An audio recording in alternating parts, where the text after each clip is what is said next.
Vort for this morning. My nephew just called from Israel to say that they just had a girl born, their first child. And so, of course, I was thinking, what is the name going to be? Or even more so, who's going to give the name? Who's going to choose the name? The father or the mother? So the truth is, in the Torah, we do have an example of Yaakov having many children born, and who has the opportunity, the right to name the first child.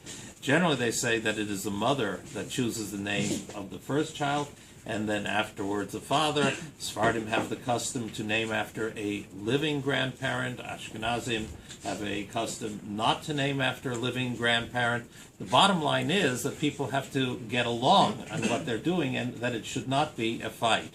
Had someone once in the congregation that had their first child, and there was a big fight between the two sides, that is the parents, what name to give the child.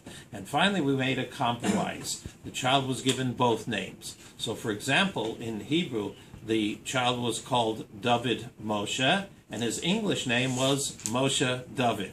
And therefore, each one of the grandparents were told or had the opinion that their name was the one that came first.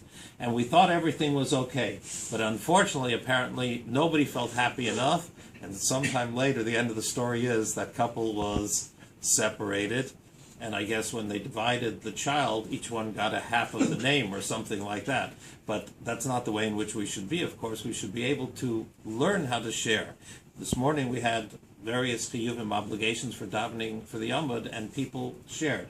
And that's what it says, that when it comes to these things, that even though it's my right to do this, and I'm supposed to do that, for the neshama, for the soul in heaven, it is much better that there be peace here on earth. So we always hope that there should be this shalom. Rabbi Hananya